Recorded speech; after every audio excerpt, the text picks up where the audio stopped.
taking a critical look at the gaming news of the week. This is Augmented Reality, presented by the Triple S League.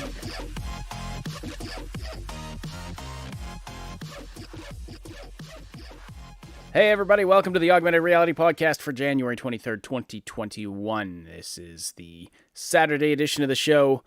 This is your source for news, leaks, and insights about games in the gaming industry. My name is Ash for the Triple S League, and I am here with Cybsidian as always, and as also Moontag. How are you doing today? Hello, doing well, thank you.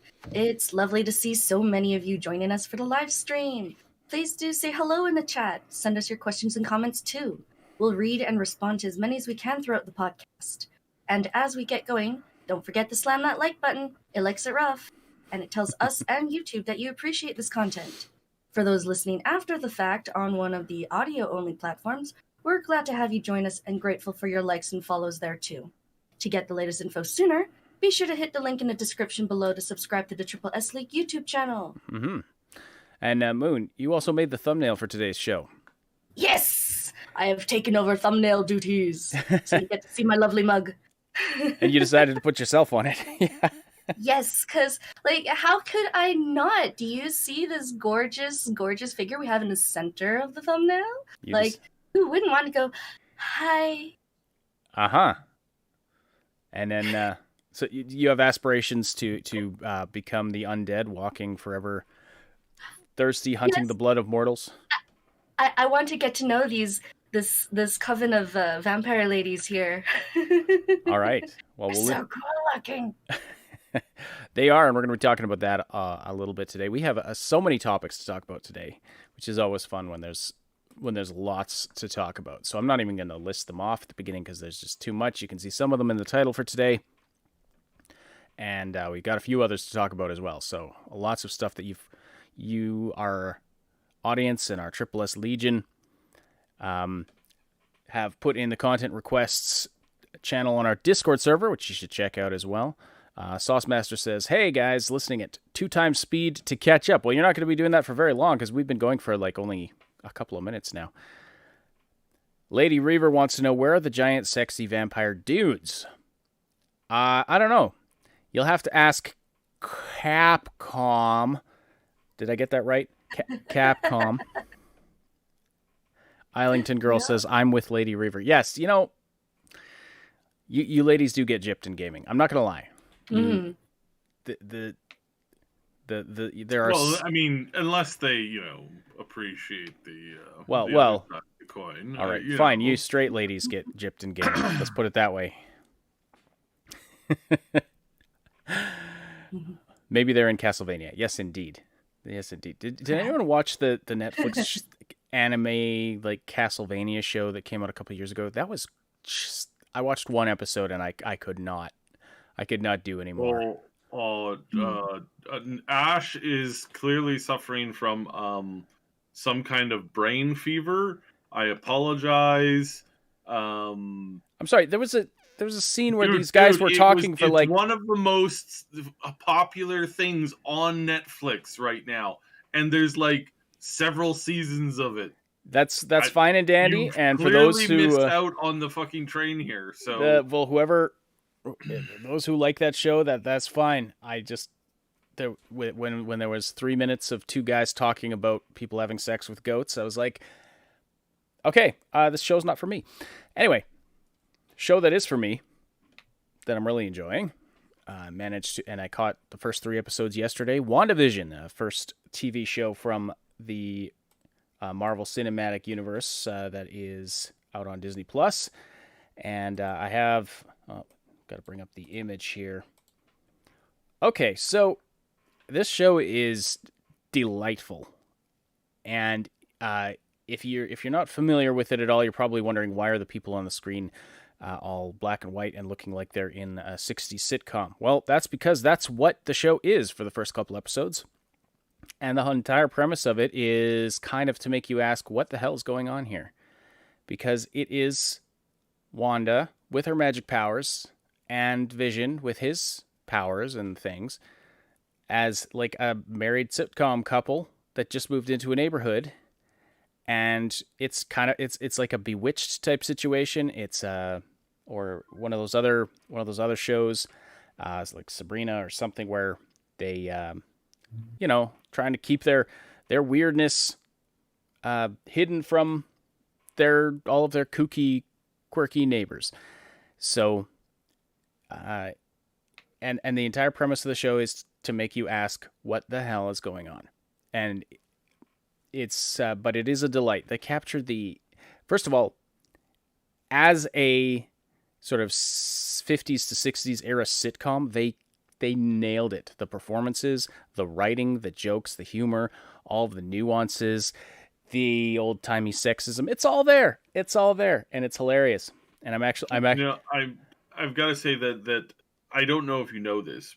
Not many people do, but there has been a rumor going around for a long time that there are parts of there are places in Disney's, Disney is this massive company that owns lots of land in lots of places around the world. There is rumors that they have kept entire time pockets of cities still running in various timelines so that they can just port people in and do random stuff whenever they need to. So, yeah, I wouldn't put it past them. that they actually just took the actors back in time and made the show. No, not back in time. They have places where they've basically frozen time. Yeah. Okay. Yeah. Essentially, by having these hidden cities that they still think it's the 1960s. And yeah. So that you could make a show around that. But anyway, so as the sitcom is happening, and I'm not going to spoil anything, but as the sitcom is happening, they start to realize that something is off. They don't know their anniversary. They don't know why they're in this town or how they got there or when they got married or anything. And it's very, very bizarre. And then certain things start appearing in color. And it's very bizarre. And as it goes into the second episode and then into the third episode, it just becomes a complete mind bender. Because you start to see something is just very, very wrong, and you can't. It's just like a complete. My wife and I were looking at each other like, what is going on? This is just a complete mind, Anyway, definitely recommend it as a show in itself. But I also wanted to talk about this, though, because I'm struggling, folks. I'm struggling with my conscience with supporting Disney. Because they are putting out quality stuff. This show is really good. And I love the Marvel Cinematic Universe, and I love the Marvel shows and things like that. And I still love Star Wars for what it's supposed to be. But Disney's just doing so much questionable stuff these days. Mm-hmm. But they own so many things that I love, plus Pixar and all of those things. And in general, their movies for their family and kids' movies are really good. So it's almost I'm having a crisis of conscience. I don't know if anyone can help me with that, but it's really difficult. It's really difficult because I don't want to support the company, and yet they own everything now. So what do you do? I don't know. What do you, Cyber Moon? What do you think about this? Well, speaking from not a member of the local, what is it? What do they say? What's the thing that they do when local 242 or something like that? That's how they identify unions and commercials and stuff. Oh yeah. Well, speaking as not a member of local pirate, I have no idea, and I won't be able to watch this stuff for a while because reasons. Yeah. So, yeah, but I mean, eventually we hope that they get the bloody message, from everything from what's going on in China with various groups of minorities to other things. It's we hope that they get this stuff through their skull. And I mean, I'd be happy for them to just kind of more or less steer clear of like hot button political issues. That's kind of what we all want. Like I don't Mhm. like having to talk about like, potential genocide. It's just not a fun thing to talk about, but it's there and it's happening. And so Mhm. and it's being supported by this company. So there's things that are like, really problematic, but overall I think we do need to send them a message when they do positive stuff, Mhm. because otherwise otherwise you just keep on doing bad stuff, right? Like like Mhm. it's a dog who only ever gets negative feedback, Mhm. and again, you don't give a dog nothing but negative feedback. Mhm. um Moon and I have seen companies and worked for companies that have no concept of positive reinforcement, like Nope, zero not. concept. Like Mm-mm. in their official, like, sit down and talk to like the company board thing, they've gone, we've disciplined 95% of our workers. We have taken punitive measures against 52% of actions this year. And it's like, and what about positive reinforcement? What do you mean? What is positive? What, be enforcement? What, Yeah. we enforcement? I don't understand the question. Well, it's It's funny like it's like how a lot of management in some companies is stuck in the 50s, kind of like this TV show is. yeah, A That was little the yeah, bit. case with Yeah. the previous company I worked for. The manager above my manager was like, Mhm. when I want to, he was not keen on guys taking time Mhm. off after having kids. Ugh. And yeah. yeah, Like 1950s called. They want their ethics back. yeah, exactly. Right. And like this is not just limited to like one or two places. This is something that you see across many levels, across like anywhere. And anybody will run into this, right? Hmm. And like the Indeed. important thing is to like, at least talk about it. Like talk about it with each other. Talk about it with people who care. Cause like if you guys just like kind of like, bow down, tuck your head under, the nail that gets out gets hammered down kind of thing. Like if we all keep that mindset, nothing's gonna change. Hmm. Yeah. Indeed. So So yeah, I like that idea of the positive reinforcement, supporting the things you like. This is something that has happened in gaming with companies like EA. I'm glad that Jedi Fallen Order did so well because it was a good game. It wasn't gunked up with microtransactions and garbage. And even though it was an EA title, it was good, and I'm glad it did well. And I think that EA did get a little bit of a message from that. Lots of comments in the chat about this. Lady Reaver says, "Love the shows you love." Well, I mean, I agree, and that's what I want to do. That's like I wish you Right? could still just do that without everything getting complicated with politics and world events. And by the way, we generally avoid politics, but we have talked about certain things going on in one of the largest countries in the world, over in Asia, and a city called Hong Kong that's adjacent to that, and we just looking at analytics and things, we think that's hurting us in the algorithm. So please slam that like button and share this show around if you appreciate it. We really appreciate that. Even just doing those simple things and leaving comments uh, can help to signal boost us.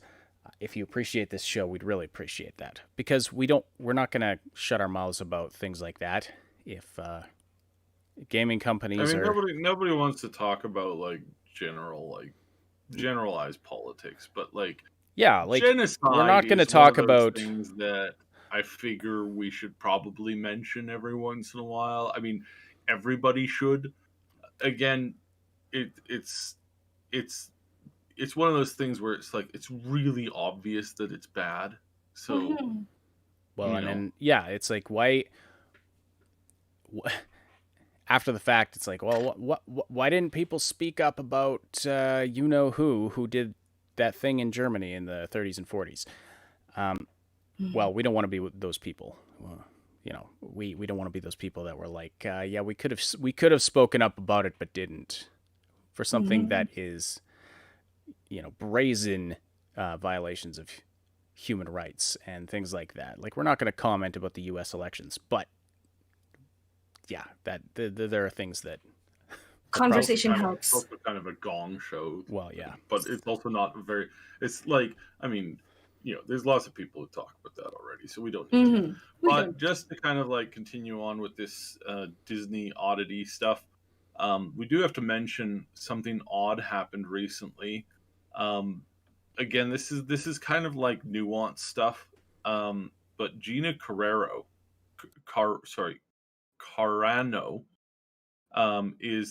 she plays in the Boba Fett series, very highly popular. She's a bit of a Firecracker on Twitter. likes to run her mouth. Yeah, she likes to run her mouth, and she definitely likes to mock hypocrisy. And being a woman of color, you'd think that she would have that prerogative from certain people, but no. Apparently, a bunch of white people decided that they didn't like what she was saying, and so they're trying to minimize her impact and role within the show. Starting with some advertising recently, where they replaced her on an advertisement board, and the people at Lucas were basically singing and dancing about this, and then they got into some hot water because people were like, "Why are you replacing this, woman of color?" And the response was, "Oh wait, well, she's not the right kind," or something like that, and it just like, oh my, it turned into like a did they actually say that cluster. or something like that? There was some intuition into that. Intuition. Yeah, because there was some. It became a firework, like barn show almost immediately, and the stuff that animals put into barns. Yeah, it just became a train wreck very, very quickly. But this is one of these things where, again, it's like this is the bad thing that you have to swat Disney for, because, again, and for those of you who are wondering, it's like how exactly does this work? So there's basically two factions at Disney now. There's the Favreau group, and then there's the Kennedy group. And the Kennedy group pretty much has complete control over LucasArts, and they're the ones who are coming up with most of the stuff that is not popular at all. And the Favreau group is the side that is having immense success right now. So, for example, recent movies and TV shows, toy lineups. The toy lineups for Gina has her character in the game. Her toy that you can buy has been flying off the shelf and is sold out almost everywhere. She's a badass character. She's an awesome character. Versus the main character in a certain recent movie series that sold less than 20% of its stock. Well, and this completely debunks the idea that Rey wasn't popular because she was a female protagonist, which we've debunked many, many times. Female protagonists are super popular in and she wasn't many of them. And she didn't suffer because she's a bad actress either. She's a good actress. No. Yeah, exactly. A terrible who had terrible writing. Her character was her character was poor. That was all over the place. That didn't introduce faults and difficulties and stuff like that into the character, and didn't really invest in a proper backstory that was coherently,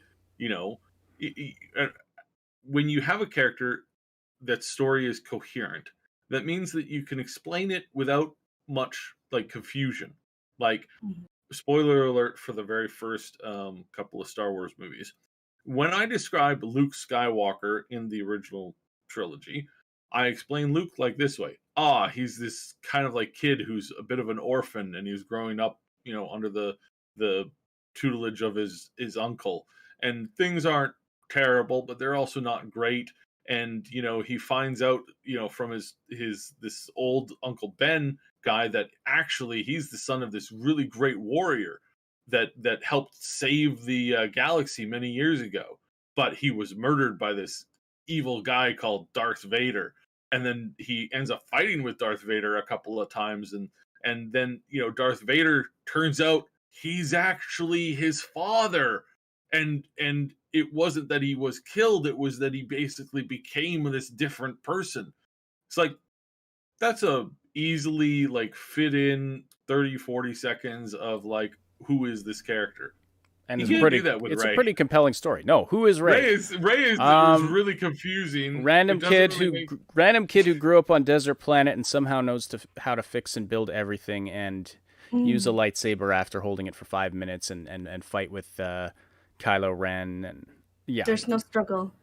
No, exactly. There's no overcoming. There's no is comeuppance. potentially the granddaughter of the great evil person, but you don't really find that out until like later on, and it's not really like ever explained because the writers didn't it find that really out until fit into how anything works, and there's no big like haha moment that actually again makes coherent logical sense. And yeah, it just kind of circles a weird drain for a really long time. That's bad writing and bad directors. And Yeah. and these are the people who are basically fighting over this thing. Yeah. So we are here wanting, and this is what Disney is doing right now. They are setting up the two camps to basically compete against each other. And because they can't fire Kennedy. There's lots of people who've said, "Oh, Kennedy's on her way out." Even I've like kind of like fell for that once or twice. It's like, "Oh yeah, she's on her way out." She's not on her way out because she's married to a very prominent person. She has a lot of family in prominent positions in Hollywood and around the world. She has a enormous amount of influence and money, and yeah. Indeed. It's not somebody you can just like say, your checks in the mail, have a nice life. That's rather hard to do. Yeah, she's entrenched. She's definitely entrenched. But we have Favreau, who, this is a rumor. Don't know entirely. We don't know entirely if this is true. But the rumor is that Favreau stepped in to make sure that Gina Carano did not get fired from The Mandalorian. Mm-hmm. And if that's the case, kudos to him, because here's the thing. Carano has said some things about masks and about the current virus crisis that I don't agree with. But I also think she's entitled to her opinion, and that doesn't affect my opinion of her as someone I can enjoy watching in a show if she's good at the character, if she's the right actor for the character. And I mean, this has been going. Here's the thing. I guarantee that there have been actors you've enjoyed in shows, movies, whatever, going back to the beginnings of Hollywood, that if you met them in real life and heard their opinions about stuff, you would be horrified. You would be utterly horrified, but you don't know about it. We only know about these things now because these people are active on Twitter. And so it becomes a case of, so if you don't like somebody's opinions about something, like, I'm not talking about, oh, they're like a mass murderer or something. I mean, we're talking about, she's questioned masks and things. And I don't actually know exactly what she said. This is all secondhand, but I mean... I found her tweet. She reposted a picture that says, "In a world where everyone wears a mask, it's a privilege to see a soul." That's all. That's what... That's literally the one of the things that I've seen she posted. I was like, that's pretty innocuous. Like, that's understandable. I can relate. But well, I mean, like, that doesn't sound so bad. She has been a firecracker in other ways. Like, there's whole things. There's other things I won't get into. But the thing is, it doesn't matter. Is she good at? Does she do the job? Is she good at the role? That's what I care about. That's all that anyone has ever cared about as far as entertainment goes. Until just recently. It's just recently in human history that now people are like, well, I can only enjoy this actor if they line up with me ideologically, and oh gosh, and I don't despise their opinions about things. Yeah. Moon, can you grab the super chat? And yes, Sword Sister, I completely that is an extremely likely possible scenario. And Commander Jane Shepherd in the chat, absolutely. She is most definitely a corporate figurehead, but she's more than that. She's got connections in both corporate world and in the Hollywood world, and deep ones at that. So yeah, Sword Sister with the follow up. Yeah, I would imagine she has many of those things. All right, we can. Thank you so much, Polly's, for the super chat. Disney, wait. So you make good character instead of Mary Sue? People like it? And they give you money willingly? What is this sorcery? Right. And the Island Teen magic. Girl in the chat is like, I'm definitely not worried about High Republic having an impact on literally anything. It's stupid. And I would say yes, it has definitely not been going the way that they've been. It hasn't had the tremendous support. And again, there's a lot of this like really weird back and forth and constant infighting between these groups. Just getting mad at each other and well, like Favreau's group seems to be mostly just interested in making good stuff, whereas the other group seems to be mostly interested in poo-pooing the other side and going, hey guys, don't watch that. Well, I mean, you know, I can't say don't watch the Mandalorian show because, you know, technically that would violate my terms of employment, but you know, our show, well, it's not really a show, it's just this like, it's like a comic book series that and a novel that was kind of like hastily thrown together that is just marketably bad in pretty much every stretch of the imagination. That this is amazing work, and it's one of these, again, it's the scenario of like, yeah, I don't think you guys are gonna be winning any of those fights here.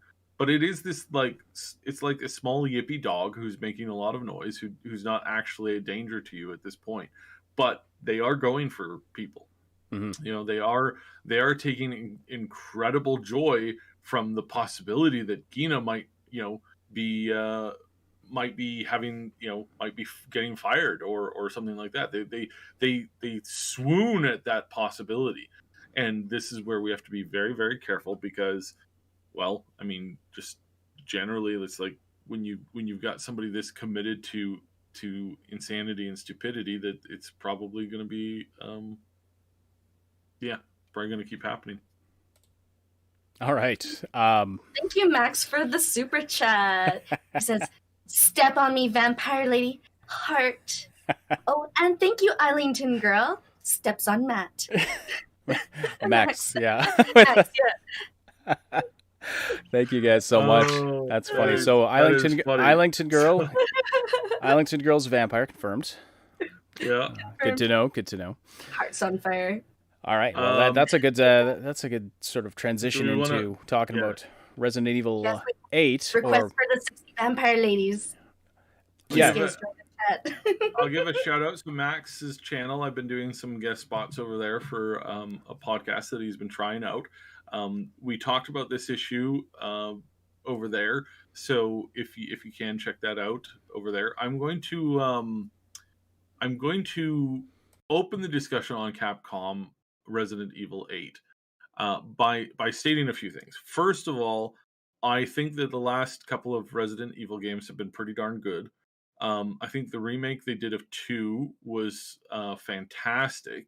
I think 3 needed a little bit of, like, it was still good, but I think they needed to bake it a little bit more and kind of improve it a little bit more. There was a couple of things missing from the game that were relatively important.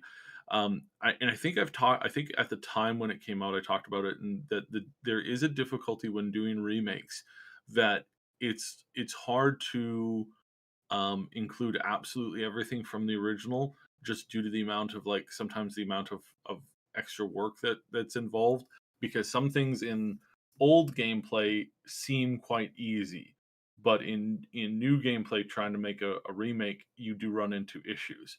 So there's definitely some problems with number 3, but I don't think that it was not. I don't think it was trash. I think it was just like they had some hiccups, and hopefully they can remedy those in the future. So as far as the new Resident Evil games go, they have been doing well, and I don't have a problem with them. I only have I have two gripes, and they're not major gripes. So one is their move to first person. I don't like it. I really wish, again, with basically all games that feature around a heavily story character first story RPG, that they would, for the love of God, please include both. Please include both options, first person and Yes. third person. I The really option would think, be nice. yeah, and the fact that the series started out as this heavily third person, in a lot of cases isometric type camera that was locked in certain areas, certain rooms. When you went to a room, the camera was fixed and would just kind of follow the main character through the room. That gave a sense of horror and fear that that I don't think you can really capture in first person. Um, and again, I understand that times and things change, but I feel that there's a bit of a break on that. It's Just a different, quick but note, I would Ollie's- disagree though. I would disagree that I mean it's a different type of horror. Like there's something about the limited perspective of first person that can also add to the horror and the fear of playing a game. I mean, Outlast Yeah. was a fantastic game. Probably one of, and I really respect that game for what they did with their first person mechanics there. And I don't have as much of an issue with this than I do with Cyberpunk. Like Cyberpunk should never have been first person only. Like I think it's ludicrously stupid to have done that because of the type of story and world that they were trying to represent. Because one of the reasons I pointed out for Cyberpunk is that you have this emotionality of the characters that you're talking to, but it's one-sided because they're not reacting to you, they're reacting to a script. And when you include main character emotions and main character reactions that the player can see, I honestly think that that's more that connects people more to the character than this. I watched the trailer for number 8, and again, minor gripe, I can't tell you a thing about the main character. I cannot tell you. I think it was a guy, and I don't know his name. I don't know his background. I don't even know what he's wearing. I have no idea what the general what is he? Is he a police type person, like security? Is he like like is he a detective? Like why is he in the position that he's Well, in? they said his name I several can't times. He is the same I protagonist I'm from I cannot RE7.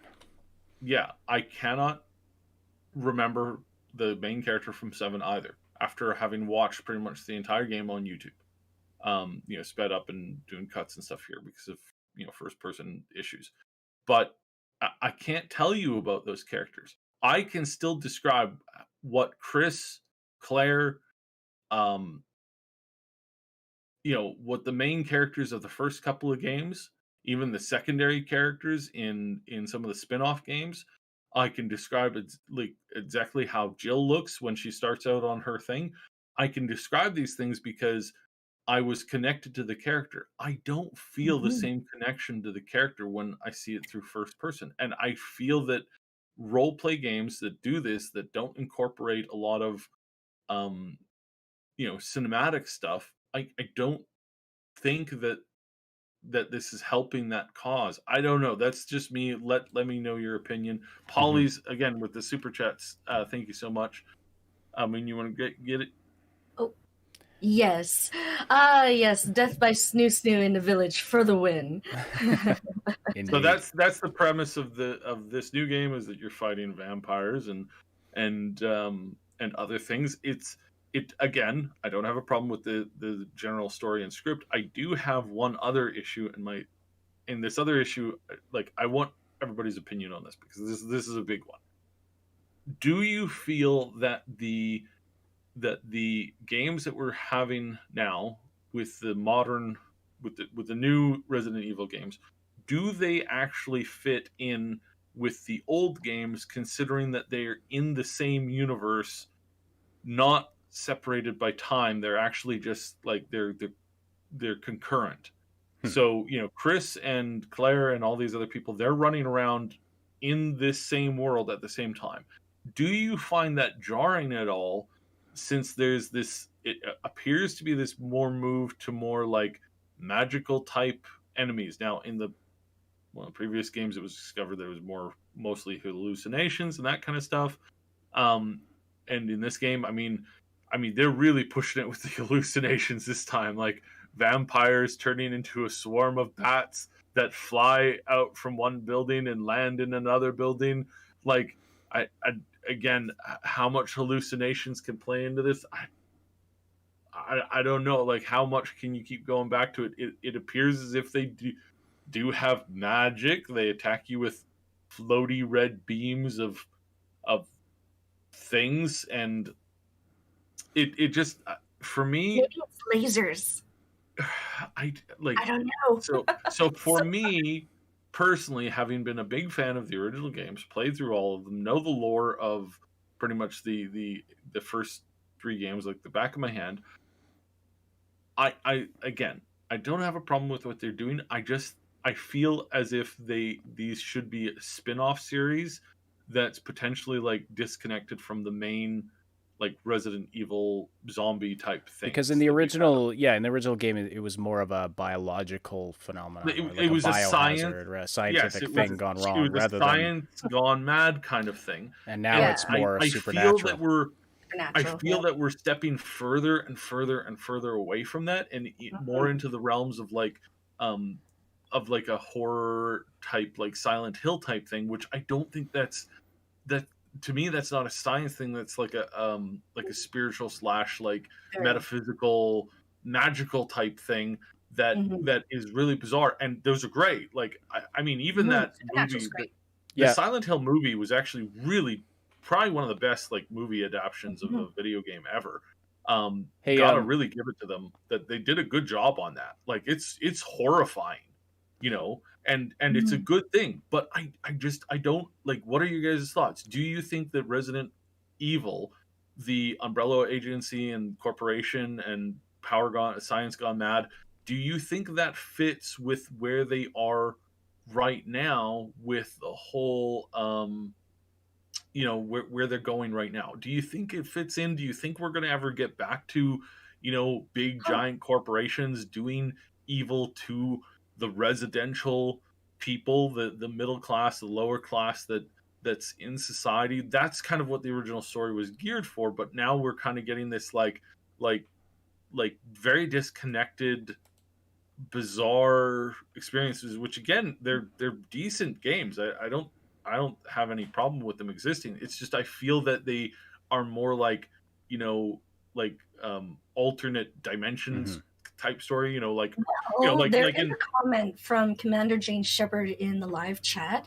Yeah, but Resident Evil 7's main villain was biological, Evelyn, or somebody. So, but I mean, it's really like, it's really kind of like pushing it now. Like, the last game was sort of like, that was the big reveal, and it was kind of like this, oh now I see kind of thing. And I get that. Polly's here as a good comment. Now, me and Polly's talked about this yesterday extensively. So he says, this feels like Resident Evil 4. It was one of the most loved Resident Evil games made. For many, Resident Evil 4 was their first game that they ever tried in the Resident Evil series. Yes, 100% there.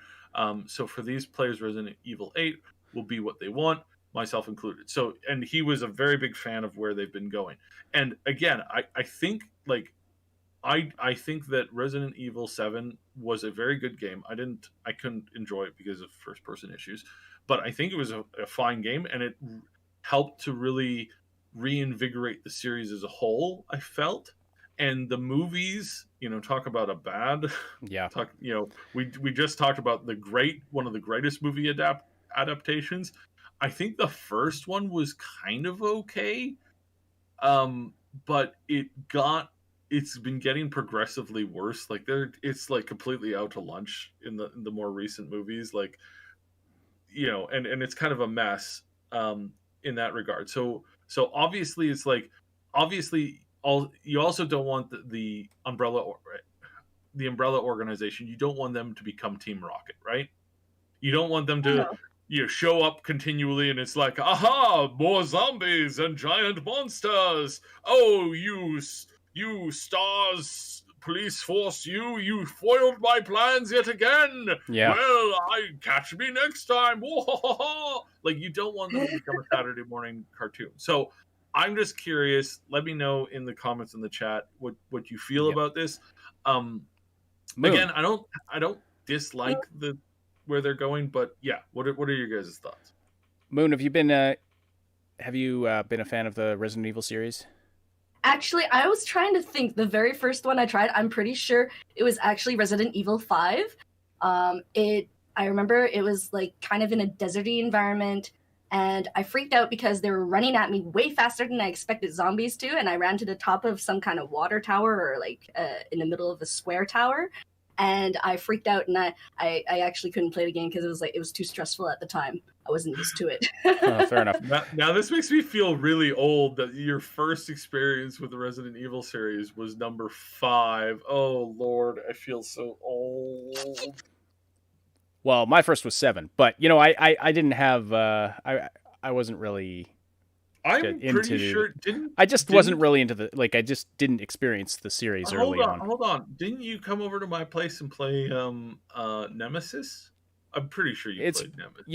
It's possible. It's possible. But it's just not a series that I have played through thoroughly, but I've watched some gameplay videos. I'm sort of familiar with the I developed my taste for horror games later in life. Yeah, fair enough. So Nemesis, but like Nemesis, I played the ever living crap out of that. I played it so much that I unlocked the so if you ever want to know how to deal with an actual zombie scenario, this is what I learned from Resident Evil Nemesis. So from Resident Evil Nemesis, I learned that in order to combat zombies effectively, what you need, it's very simple. You unlock the ability to utilize a minigun that has unlimited ammo. And then whenever you walk into a new room, you just spray the entire room with the minigun for like a good 20 seconds. And then everything that, if anything moves, you just focus on it. And then when everything dies, then you just move through the room. Yeah, totally. The best way. That sounds like a legit strategy for real life. Super legit strategy for anytime you encounter. Just unlock infinite ammo minigun, and you just like somebody get me the cheat code for that. Getting back to your a cheat code. It was an unlockable. It was a difficult. No, I understand. I feel like we need a cheat code for that in life, though. I don't feel like that's an unlockable. Getting back to your question, though, I do see where you're pointing out the shift. Like if it starts out as like a scientific endeavor gone wrong, and it's zombieism as a biological thing, like a like it makes me kind of question like the cohesiveness of the storyline. Like I'm still interested to play them and like see what they've done, but that does give me pause. I mean I understand that, and I could see if I was heavily involved in the series and a fan of it, that might bother me. But at the same time, the two can exist; they can coexist. You could have a world where, you have biological zombies, but there's also weird supernatural stuff going on. I mean, and I love other dimension things. I mean, it has worked. Like I'm rewatching Deep Space Nine right now, and I've got to say that they do blend those two things really well together in that show. So again, it can happen. It's a little jarring, looking at this game continually like coming out with this concept that I don't know, it just seems foreign. Like it seems like it's not that it doesn't fit. It just seems that it should be like how they have the different universes in like the Marvel stuff and the comics. It's like they've got different versions of Earth. They have thousands and thousands of different versions of Earth in those multiverse of like stories and content and stuff. Yeah. And even Doctor Who.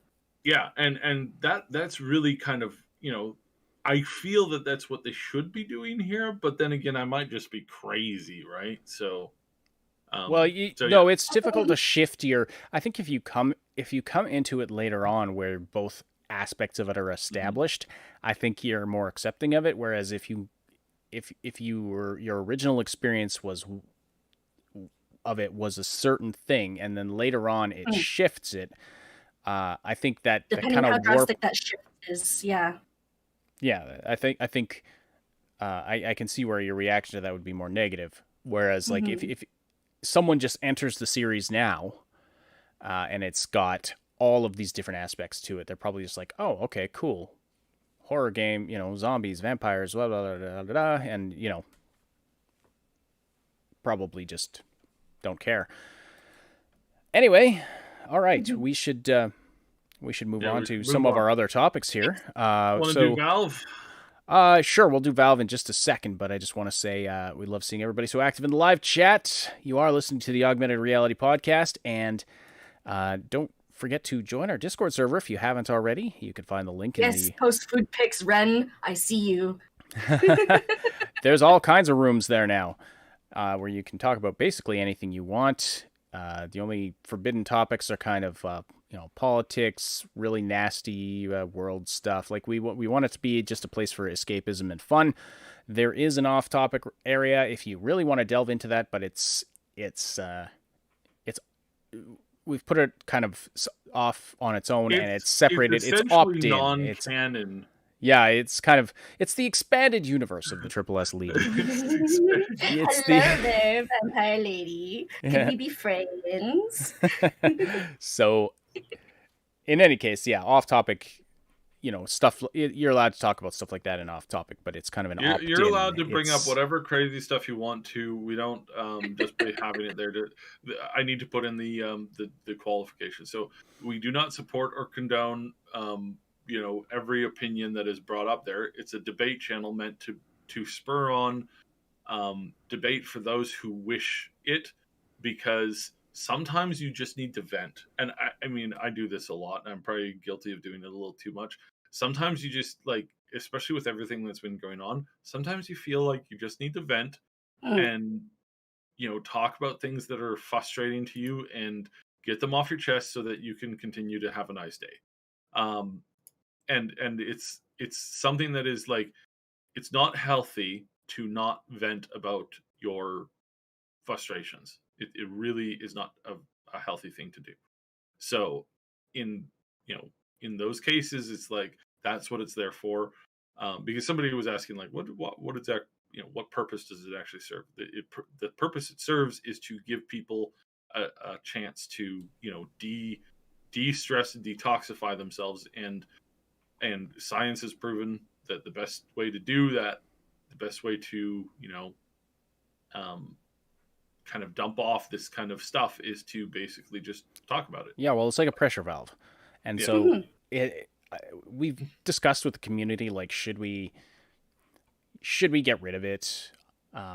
Is it serving a purpose? But it gets a fair bit of use. And it seems like if we got rid of it, then it just seems to be it's a place for the garbage to go. You need something like that. As somebody in the chat just said, it's a dumpster fire.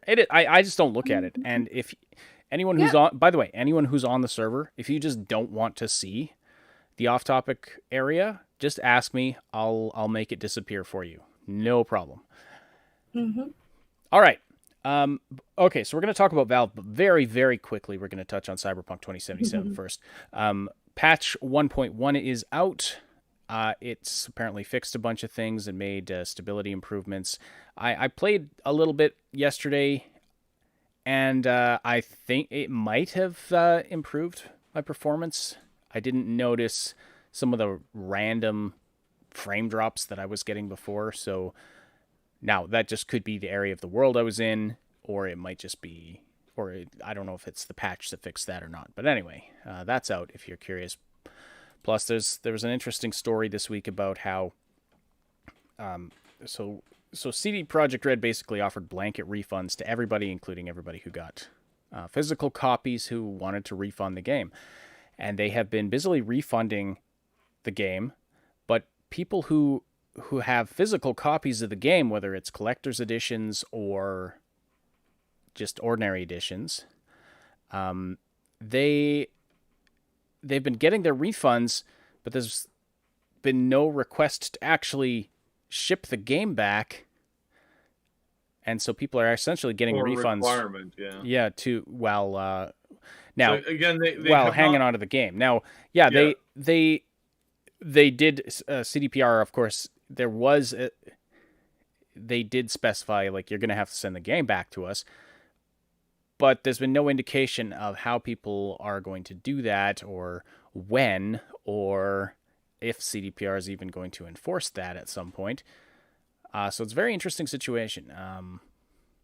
It is, I mean, it's definitely a show of good faith, and I think it's definitely very interesting that they're like CDPR is giving people's money back before requiring them to send in the product, even if they and again, it's not certain yet whether now if that's you, like you, I'm not saying you're never going to have to send the product back. Like you very well, they may very well, maybe they're just backlogged or something. We'll see. And I'm not saying you shouldn't, or but they might not. I don't know.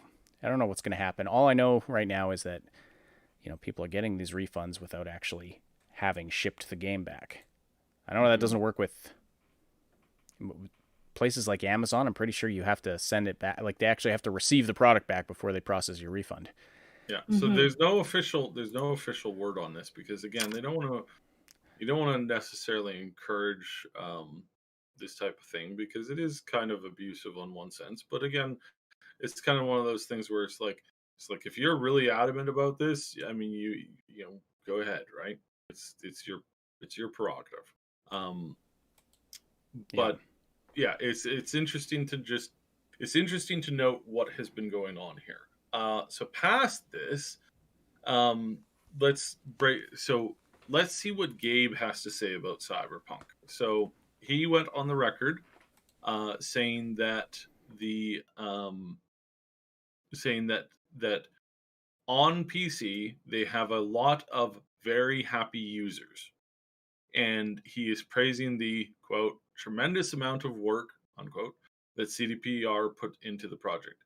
He also gushed about the fact that some parts of the game are quote unquote just brilliant. Then he went on to say that he has quoting, "I have a lot of sympathy for a situation that every developer finds themselves in.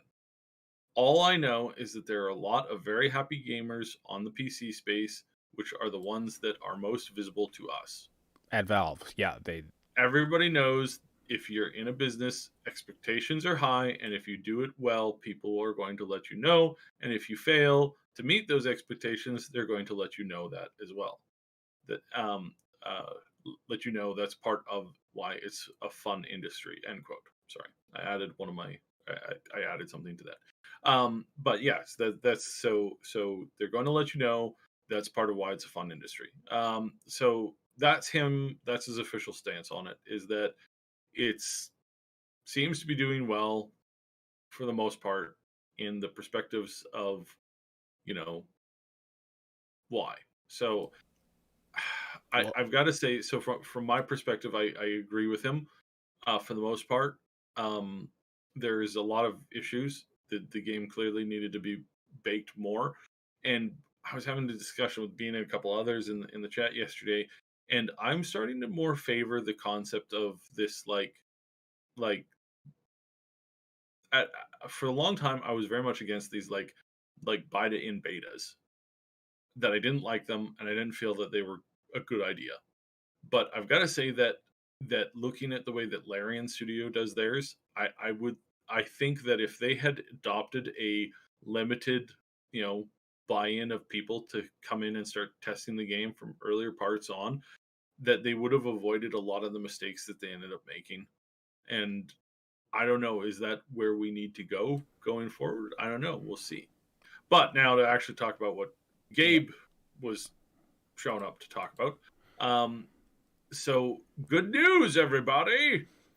The success of Half-Life, Alex, has spurred the company on to deciding to do more single-player games. Ooh, baby. Nice. I'm behind that. I don't think Yeah, so when he was specifically asked about two titles that are hotly anticipated, Portal 3 and Half-Life 3. And yes, and he has some answers for that. So, here's the answer. First answer. I'm prepared to be underwhelmed. I've successfully not spoken about those things for a long time, and I hope to continue to not talk about them until they are moot questions. The nice thing is, by not answering those questions, I avoid the community coming up with new, equally difficult to answer questions. So basically, it means shut up, we're doing games, and you'll get what you get. Well, Nice. hold on. He said, until they are moot questions. There will be moot questions when Portal 3 and Half-Life 3 are a thing, and therefore, Half-Life 3 and Portal 3 confirmed. Go right. Half-Life 3 confirmed! Yeah, go right. Go right your news headlines, everybody. No, I'm kidding, of course. It's one of these scenarios where he just can't win, right? Like, he just can't win in this regard. But I think they understand that the success of Half-Life, Alex, did in fact show them that people are still willing to get into the game. And yes, they sold a significant amount of VR units in connection to that. And I gotta say that game was surprisingly well done, and that I think they have potential going forward. I don't think VR is what, like, personally, I think that current VR tech has so many limitations on it, and I don't know if they can get past it. I think Alex was a really, really amazing step in the right direction. But I also don't believe that it's going to become the solution that he might necessarily be looking for. Full dive tech is, can grow from a foundation of VR, but it will require going in a completely new direction. I've got two things to say about this. Yeah. And yes, I agree. Like Half-Life Alyx was definitely a. Actually, I should like. So, what are some of these limitations that you're talking about? Well, I mean,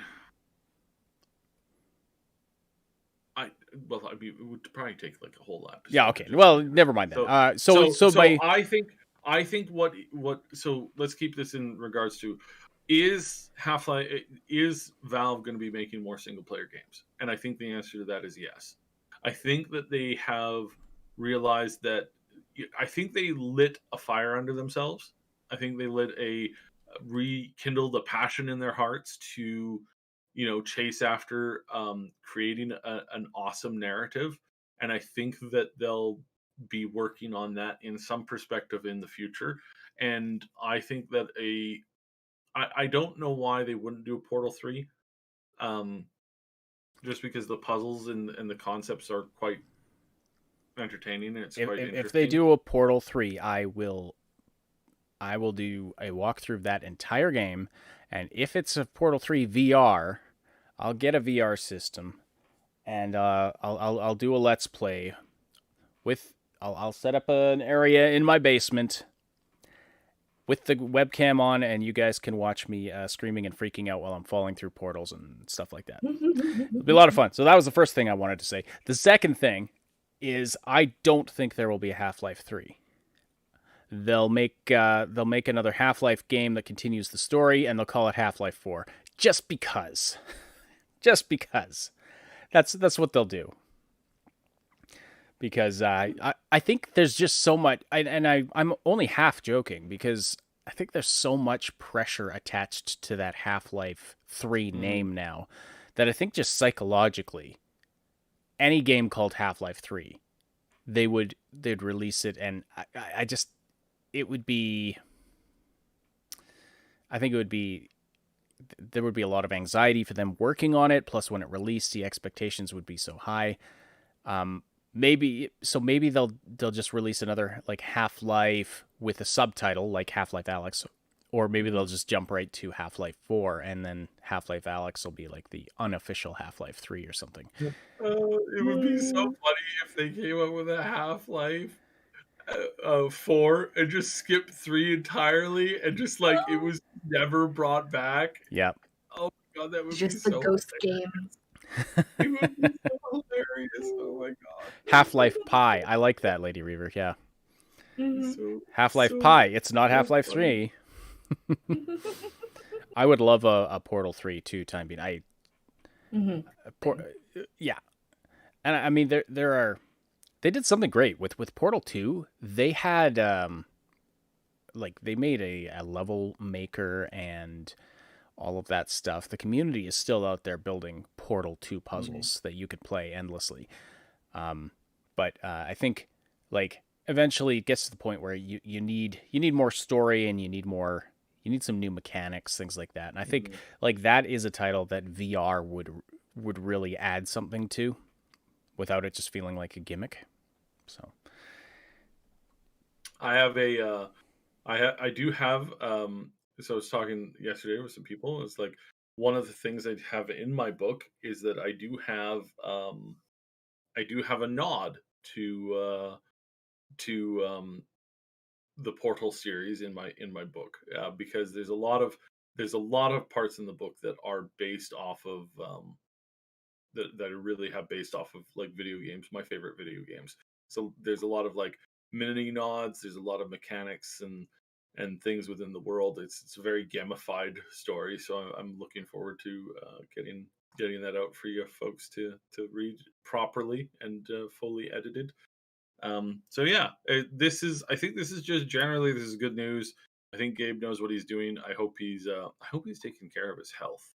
Looks like he's lost a little weight, I think, and I think that's a good thing. But yeah, no, I think he's a pivotal person in gaming, and I wouldn't want to see him go anytime soon. And I'm looking forward to seeing what more games he wants to help create. So. mm-hmm. All right, a few more stories to get to before we end the show today. So Microsoft did an oopsie. They decided to basically double the price of their Xbox Gold subscription, the Xbox Live Gold, which is like the old version of their online subscription. It's a thing that's included in Game Pass Ultimate, but people who still had the legacy Gold subscription were able to still have that. But they decided to essentially double the price, in that it was the same price, but only for 6 months rather than 12 months. But they received in less than a day, there was enough negative backlash to this that in less than a day, not only did they reverse that decision, they actually went a step further, and they made free-to-play games actually free to play on their system. So you don't even need the gold subscription in order to play games like Fortnite now. So yes, interesting, very interesting. Huge news. So basically, this has increased their. I mean, this has been a long time coming. The fact that you do not need a gold subscription to play online things that were designed to be free from the get go. Again, how this was missed for so long is almost comical if it weren't so sad. I'm glad that they are improving themselves and coming out with a better, newer direction. Like, thank God, about time. But I am also surprised at the stupidity and arrogance of somebody who decided to double the cost without including any new features whatsoever, just out of the blue. Like, what were you no warning. thinking? Mm-hmm. Like, well, I think they were thinking we're trying to push everybody to Game Pass and just get rid of gold, but yeah. Clearly, people were not happy. I would not be happy if any subscription I had just doubled in price all of a sudden for no reason. That's ridiculous. Definitely a vote for your dollar. Yeah, especially if they're not offering anything. Like, it's one thing when you're like, if your Netflix subscription goes up by a couple bucks a month, but they're constantly adding content still. Right. But anyway, the part I find most interesting is not only did they backtrack, but they backtracked and then they backtracked again on something that people hadn't even complained about, but was really something that should have been dealt with in the first place. It does make me wonder. Was it done intentionally? Like, did somebody in the company basically go, you know what, I'm gonna force their hand on this stuff and decide to do that, or was it just some dumb person? Now, the other thing that I should mention is that I do not. I expect over the next few years for us to see major inflation, and that will inflate the cost of a lot of things. I went to pick up some food yesterday, and there was some basic items that had gone up by like 20%, and there were people talking about it, and there was one of the flyers was like that, and the answer that the staff was giving was, yeah, we'll sell it to you for the advertised price. We're sorry about that, but this is now like the new baseline price because the cost has just gone up from our distributors by this much, and I feel that we're going to see that. So I don't want to be like, warning and conspiratorial or anything like that, but just like heads up, I do expect us to see more of this in the future, and Yeah. it may not be fun, it may not be cool. So Pay attention. pay attention, get good deals when you can.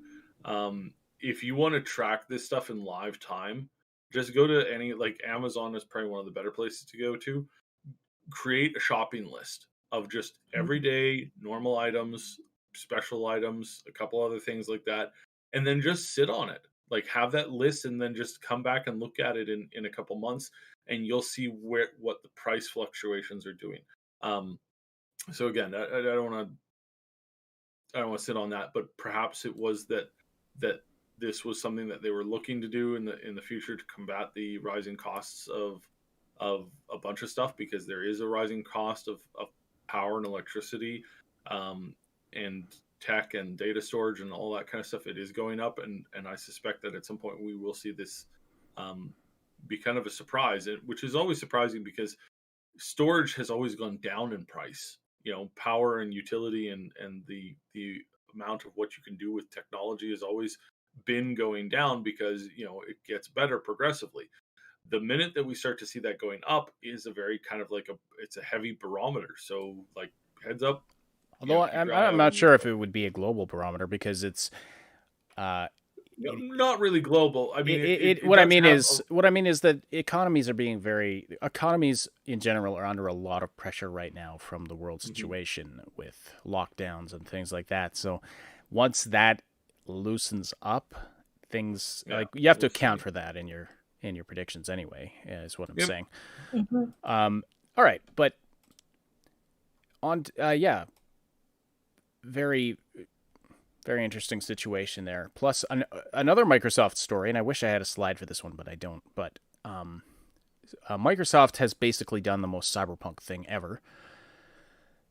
It's been discovered that they have a patent that basically is plans for technology that would allow them or enable them to create basically a virtual avatar, a chat bot of a dead person, basically using all of their online data, like images, voice data, social media posts, electronic messages, personal information. All of this stuff could be incorporated by this technology into creating a virtual avatar of your dead grandma or your uncle or somebody. Or it could be whoever. It could be a living person, but this is Ash, don't you understand? How else are these dying social media companies supposed to continue on existing if all of their user base, isn't there? They need some way of holding on to a user base and utilizing, everybody who's died is a pretty good way of gaining new members. This is creepy as hell. People are pointing out the correspondence to this was basically This is- an episode of Black Mirror. Yes. I'm telling you, this is I think this is I think this is like a combination of like Black Mirror and like some Star Trek thing, where you arrive on a planet and it's like there are billions of people reacting to us, and then you're like, Mr. Data, please, how many people are on this planet? None, sir. What do you mean none? There are no living people on this planet. What do you mean? We're being contacted by millions and millions of people. No, Captain. Those are all empty shells on Facebook. Dun dun dun! I swear this is like setting this up to be this way in the future. Someday someday Earth will be populated by only these digital avatars, and there'll be no biological life left. That'll be that's a fun future. Empty ghosts of dead people talking about this ongoing event. Can you imagine that? Our computer, imagine all humans disappear, and all that's left is our internet infrastructure that's just powered, and you have all of these virtual avatars just having conversations for thousands of years, but none of them are conscious, none of them are alive. They're just echoes of the past. This is creepy AF, man. Come on, Microsoft, what are you doing? Because this was an episode of Black Mirror. Like, was literally this premise. Plus, we saw something very, very similar in Cyberpunk 2077. Mega corporation with the technology to create a human engram that, and I'm not even talking about like the Johnny Silverhand engram, but being able to extract information from the engram. We talked about this on Wednesday, I'm pretty sure, or one of the recent podcasts, where Arasaka has a copy of basically Jackie Wells' engram at the time he died, and they can interrogate it in quotes, and they can extract information from it. This is just, you know what? I mean, where's the emergency brake? I want to get off this ride. We're not even heading toward a cyberpunk future anymore. We are there. Definitely feels like it. Gee.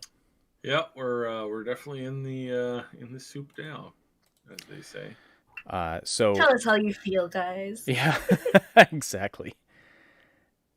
It's still I don't know, some other surrounding information of this. So the specific person may also correspond to oneself, e.g. the user training the chatbot, says Microsoft, implying that living users could train a digital replacement of themselves in the event of death.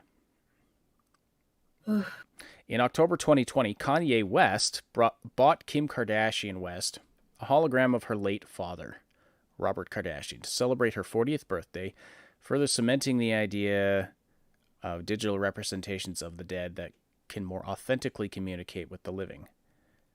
But it's just it's a fantasy. I mean, it's like, so it's like if you were to look at a picture of your grandma who passed on, and then you started imagining that the picture's talking to you. Well, they'd put you in an institution, but you create a digital avatar to have conversations with, and that's just Jim Dandy. Like, people used to make like pre-recorded videos of themselves that their loved ones would watch after they passed, to kind of like give them like an extra message pass, and people were good with that. But like, I feel kind of like this concept feels like it's touching on that, but it's taking it a step further. But like, you have to ask, is this really that step further a step to take, right? Like, just because you could doesn't mean you should. Yeah. I mean, you have a good point there.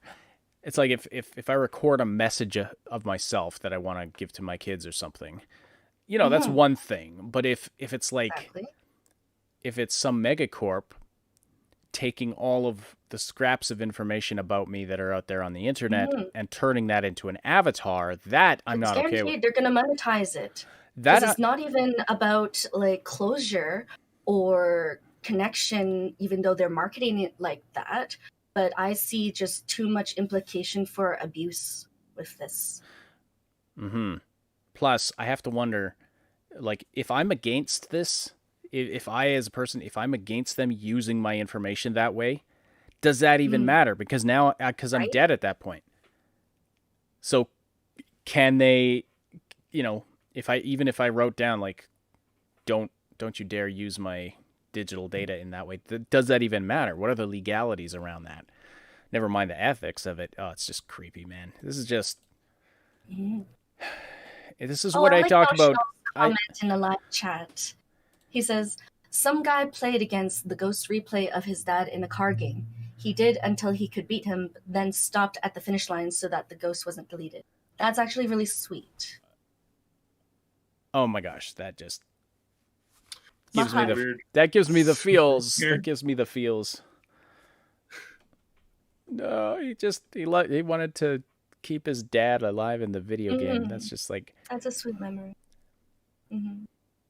It's but that's not like, it's touching and also kind of depressing. It's like, I like it very hard.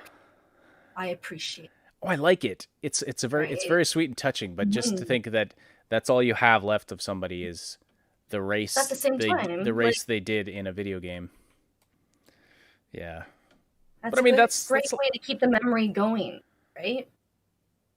Oh yeah, and it's like it's like people who it's like coming back to a picture that you remember is be like, oh yes, I remember that time when we went to say like camping or something, right? Like that's another way to bring that would be. I mean, that would be. So I'm kind of interested by this. All right, so basically, there's this. The concept of like I get that, right? Like the guy playing against the ghost of his dad in like a racing game or whatever. Like that's a really good, cool concept of like you being able to test what your dad was able to do in a game. This is actually really interesting to me, and I think this is kind of cool because you can have like, you know, that memory of like, you know, what was your parents able to do, you know, with a particular game or something like that. And that is something that is very, very cool in the sense of like, you know, can you beat them? Because in some way you always hope that your children are able to outpace you, but it's also cool to like, you know, take them to school, you know, even after, you know, when they're at their prime, you're still taking them to school, so to speak, right? That whole like Iron Man moment in was it Iron Man 2 or 3? I want to say 2. But yeah, it's like where he's like his dad is still teaching him like basic stuff even though he's long dead, and technology that he was working with wasn't close to what Tony had to work with at that particular moment in time. Yeah, that's a cool system. I think that's pretty cool. So yeah. So, but again, that's not exactly what they're doing here. Although, are they? I don't know. Is it going to become? Are people going to try and cancel dead people? Like, I mean, they've already been doing it, but it's like you know, the ghost reacts from the grave, you know, because these things set up your like profiles, and so you're reacting to news stories as if you were still alive. So they build a portfolio, and then you're like, aliens have arrived. Oh, I love the idea of aliens arriving. What do you mean? They're killing off like half the planet. Burn the ghost. Like, where does it stop? Right. Also, I think it might be worthwhile taking into account what you've been doing online. Or, you know, your digital avatar might be quite the perv. Yeah, that's true too. Like you know, you put up a photo or something like that, and your dead granny's ghost comes in and goes, oh, now those are some buns I'd like to slap some sesame seeds on and slap. Yeah. Sure would like to slap those buns on the grill. It's like what? Grandma was a freak, was she? God. Well, I mean, you know, it's been 10 years since Grandpa passed. I'm sure she gets a little lonely. Then dead silence. Okay, let's move on. All right. So, a couple more. All right. We won't go too deep into these ones. There was some sort of thing with GameStop where people were trying to inflate the stock price. I don't know if we should really. I could explain this in like. All right. Give us the 30-second spiel. So a bunch of nerds who also happen to be, you know, connected into the, you know, being online traders, decided that they would give the GameStop income, or sorry, stock price a bit of a boost. So the stock price of GameStop has gone up 81% in the last few days, just by these people basically buying in and creating this concept that this was a hot company to buy into, and a bunch of these algorithms started buying into it more, and now the price on the stock has just gone up ludicrous levels. Stock trading has been paused because of shenanigans several times, and it just keeps on climbing. Of course, the company, wisely enough, are not commenting on this at all. And because, well, I mean, this might be illegal. It might be illegal. It definitely might be illegal. Allegedly. So this is just really funny. It's really, really, really, really funny. I don't have any stock in GameStop, I think. So I'm gonna say yeah. Funny, interesting scenario. I wonder where it's gonna go from here. Also, probably illegal. Can't specify that enough. Probably highly illegal. Do not recommend that you do this, or you take part in this, because insider trading is a thing that people go to jail for a very, very long time. So just a heads up, just a cautionary, like, be careful. But really, really funny that this is going on. Trauma and I were laughing about this quite a bit yesterday. Rockstar has a new patent for some sort of NPC navigation system, which specifically refers to vehicle road routes and behavior, things like that. Could this be something for GTA 6? Possible. But I found it interesting just because we talked about the system. Always found it interesting yesterday because it had something to do with driving, and Grand Theft Auto has had anything but driving in it for a really long time. The new system it's designed to create a realistic virtual world that is not limited by hardware and software limitations, which is a response to conventional systems that are unable to produce the kind of NPC behaviors players expect within the limits of current processor and memory bandwidth. So I found this particularly interesting just because this is what we were expecting from Cyberpunk 2077 and did not really get. But anyway, don't want to dive too much into that, but it's just very interesting. But you wanted to talk about this. This will be our final story. So Vicarious Visions merger with Blizzard. So first off, I barely had time to skim this story. What is Vicarious Visions? And so they're the people who made oh darn, I forget the Crash Bandicoot. So they did the remake on Crash Bandicoot. They've been doing a bunch of stuff, and this is overall, I think, a terrible thing. They're not going to be making, like, this company that was making, or the studio was making great games, really cool stuff, really was developing an essence of its own. They are now a support studio for Blizzard, making, I think it's going to be Overwatch content. So they're owned by Activision, and they're getting merged with Blizzard. Yeah, these are all in-house studios by Activision, and Visions got absorbed into the main Blizzard studio so that it could make Blizzard-centric existing game stuff, not new stuff, just stuff. All right. This is bad for gaming. This is bad for remakes. This is bad for a lot of people. This is incredibly not healthy for the industry as a whole.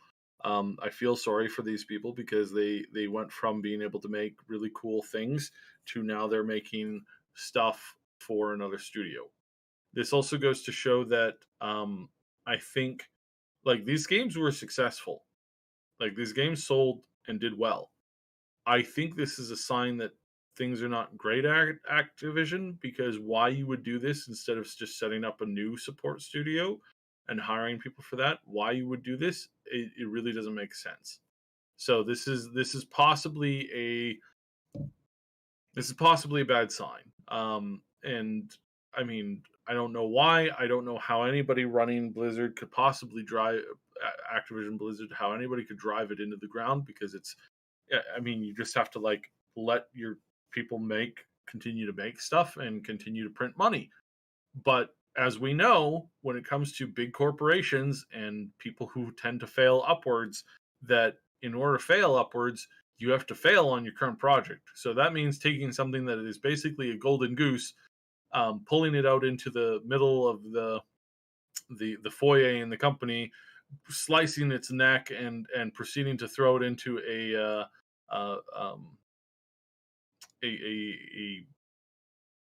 wood chipper, and then standing back and saying, "Look at how beautiful my decision-making ability is. Now you're fired, and you're suspended, and you're fired, and who's the most productive person here? Okay, you're fired too." You know, you have to burn down the system around you in order to continue to fail upwards. So again, I suspect that this is going to continue to go. I don't know what these people were thinking. This makes absolutely no sense. Universally, people dislike this. I don't hear anybody saying, "Wow, what a great move! Oh, look at those brilliant geniuses over at Activision." I see absolutely none of that. Everybody's looking at this situation, going, "What in the world are you doing? What are you doing? You took a studio who was making good, solid products, and you moved them to become a support studio to make additional content for existing games that are struggling? Why would you do that? Like, I mean, at the very least, just continue to make good remakes that sell, a lot of copies. Like, again, the question as to why and what's going on here is very, very, very confusing. So, yeah. I guess they're invested. They're sunk into these other IPs that are these Blizzard IPs that are struggling, and so I guess they see this studio that's doing fairly well, and they're like, "Hey, come over here and help us do well on our thing." We don't want to do that. We want to keep doing our thing. No, you have to. Yeah. So just it's like taking the it's the equivalent of the teacher taking like the smartest, most productive kid in the class who's like, straight A's and is doing good work and is happy. You get to go work with all those slackers over there because you'll raise them up and then it's just miserable for everybody. Just to do some numbers here, just to give you an idea on the numbers, the Crash Bandicoot remake that launched in 2019 sold a total of about 10 million units in the first 3 months. That is an epic success. Anytime you're selling double-digit million units, and instead of rewarding these people by giving them the ability to continue to make good games or to continue to make good remakes, to continue to sell 10 million copies, they've moved them over to make them start to work for Overwatch, which again is not in a healthy situation right now. It has been going downhill ever since. Now, you'd say, well, maybe that's why they did it. Maybe they need help. Well, if they needed help, they would merge the studios or put them in charge of this, not give them a supporting role. Supporting role means that you don't show up and say, "Hey, we had this really great idea. I think we're going to do this. No. If you're lucky, you might be able to pitch that in a meeting once every 3 months. No, as a support studio, you're told, "Hey, we need this. We need you to make it look and feel like that. Do this," and that's what you do. A support studio is not a full studio. Is not a studio that has the ability to suggest and to create content on their own. It is extremely rigid and structured. They're going to lose people on this. They're going to quit because this is like, this is not good. And in some cases, I guarantee you that a lot of these people were told that they were getting pay cuts because they were no longer the creative director at the studio. They were now creative assistant or assistant to another creative director, which again, you wouldn't get paid the same amount. So I suspect that there's been some pay cuts with this merger and move, and I suspect that this is going to continue. So I don't know what's going on in Activision. I'm just guessing wildly that in order to continue to fail upwards, they have to burn the studio down to the ground. So that's possibly and quite probably what's on the next agenda over the next few years. So we'll see. We'll see. This is ridiculous. Stupid Overwatch. All right. Well, that's all that we have for today. Any final thoughts before we wrap up here? We're going to do some board game arena stuff here in a little bit with some people. Let's join the Discord. So join the Discord. We're gonna hop in there in probably about an hour-ish, and we're gonna start hosting some stuff, give or take a little bit today. So if you can join us there, but cool. All right, right on, and thank you so much. We'll wrap up the show with that. Thank you, everybody, for listening. Thanks for the great conversation in the chat today. Thank you for supporting the show by listening live or after the fact. And don't forget to slam that like button before you leave. If you haven't yet, we really appreciate that. Share the show around. Like we said, we don't know what the algorithm's doing to us these days. So please do, do those likings and commentings and sharings. All that stuff really helps us out. We really appreciate it. And our special thanks to our Patreon supporters and channel members who helped to make this content possible. Big Damn Heroes on Patreon, Robin, Shua, Timebean, Schoolum, Lady Reaver, Dreco Den, Niv, 2Tall12, and Atomic Stew. And our channel members, Jer Schultz, Game Notes, Terror K. Thank you all so much. You really do make a difference. It's impossible to overstate. All right, and if you are listening after the fact, definitely check out our YouTube channel to get the live show, and then you get the latest info sooner and interact with our community and ourselves, and check out the Discord server to do all of that as well. Lots of great conversations and things happening there all the time. So we'll see you there on the Discord. The Augmented Reality Podcast is a presentation of the Triple S League. Check out our YouTube channel for game guides, reviews, comments. There are comments, but comedy, news updates, and tons more quality gaming content. My name is Ash. On behalf of Cyb and Moontag, thank you all for listening. We'll talk to you again very soon.